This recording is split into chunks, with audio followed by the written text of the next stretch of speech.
Imagine stumbling upon the ruins of a massive city in the heart of southern Africa. I'm talking about towering stone walls, some 36 feet high, built with 1,000,000 granite blocks so perfectly shaped and placed that they've stood for over 700 years without a single drop of mortar to hold them. This isn't a fantasy. This is Great Zimbabwe. When European explorers first saw this city in the late 19th century, they were so stunned they refused to believe it was built by Africans. Instead, they invented fantastic stories, claiming it was the lost city of the Queen of Sheba or a long-forgotten colony of ancient Phoenicians. Anyone but the people who actually lived there. Welcome to 10-Minute History. I'm your host, Jake Sullivan, and today we're uncovering the incredible true story of Great Zimbabwe, a sophisticated African kingdom, and the deliberate, century-long battle to erase its history. At its peak between the 13th and 15th centuries, Great Zimbabwe was a bustling metropolis, home to an estimated 18,000 people. It was the capital of a powerful kingdom that dominated the region, a hub of international trade, and an architectural marvel. The entire city is built using a technique called dry stone walling. The builders, ancestors of the modern Shona people, were master masons. They would heat giant granite boulders with fire, then douse them with cold water, causing massive, straight-edged slabs to crack off. These blocks were then shaped and laid in such perfect courses that the walls have a smooth, elegant finish that has lasted for centuries. The site is divided into 3 main parts, each telling a piece of the story. First, there's the hill complex, perched on a high granite hill overlooking the city. This was the oldest and most sacred part of Great Zimbabwe, the home of the king and the kingdom's religious authorities. It's a labyrinth of walls built between giant natural boulders, creating a natural fortress that was also a powerful symbol of the king's elevated godlike status, separated from his people below. It was here, in the king's royal enclosure, that 6 of the 8 famous Zimbabwe birds were found. These are incredible soapstone sculptures of a stylized bird, each about 1 meter tall, blending avian features with human ones, like lips and 5-toed feet. They're thought to represent a powerful eagle from Shona cosmology, a messenger to the spirit world, and a symbol of royal authority. Then, down in the valley, you find the most breathtaking part of the city, the Great Enclosure. This is the largest single ancient structure in all of sub-Saharan Africa. Its outer wall is over 800 feet in circumference and up to 36 feet high. The sheer scale was designed to do one thing: inspire awe. Archaeologists now believe this wasn't a fortress, but a prestigious royal court, maybe for the Queen Mother and the king's wives, and a place for major national ceremonies. Inside the Great Enclosure is its most mysterious feature, the conical tower. It's a solid 10-meter-high cone of stone, built with the same perfect masonry as the walls. You can't go inside it. Its purpose is purely symbolic. The leading theory is that it's a giant symbol of a grain bin. In a society built on farming, the person who controls the food controls the people.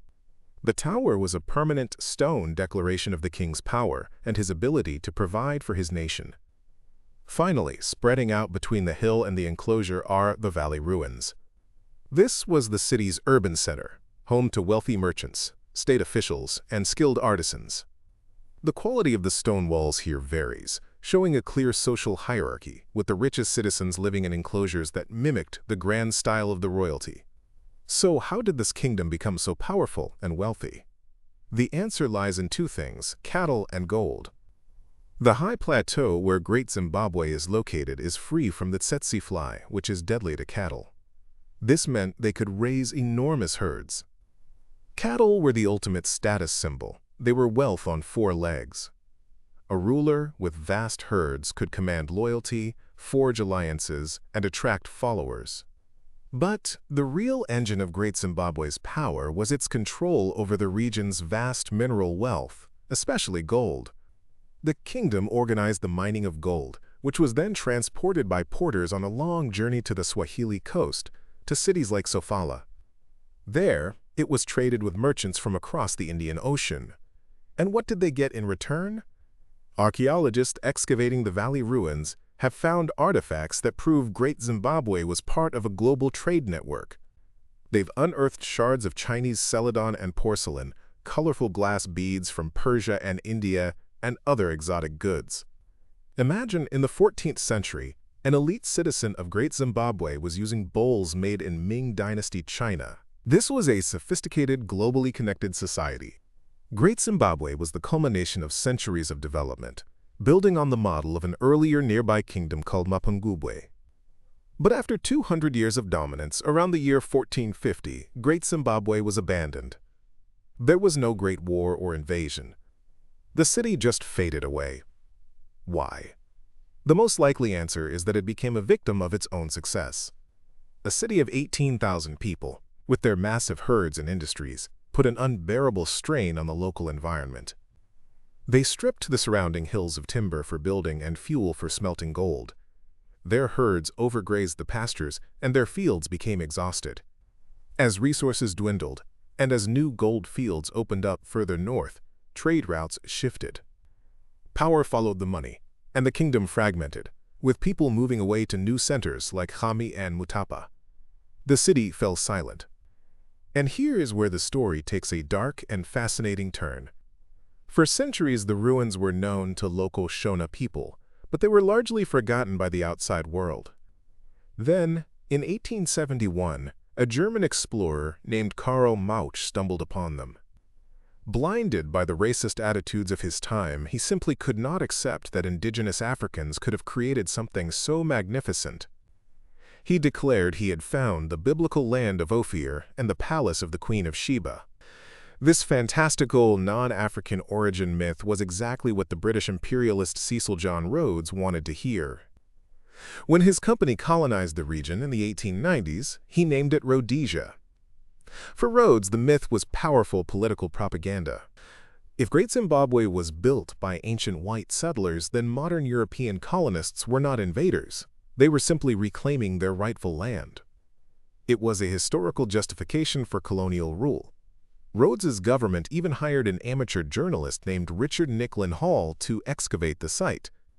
Hall believed he was a hero, but he was an archaeological villain. Convinced that the African presence was just filth and decadence layered on top of an ancient white creation, he removed up to 2 meters of the most critical archaeological deposits, destroying the very evidence that proved the city's true origins. But the truth would not stay buried. In 1905, a trained British archaeologist named David Randall McIver conducted the first scientific excavations.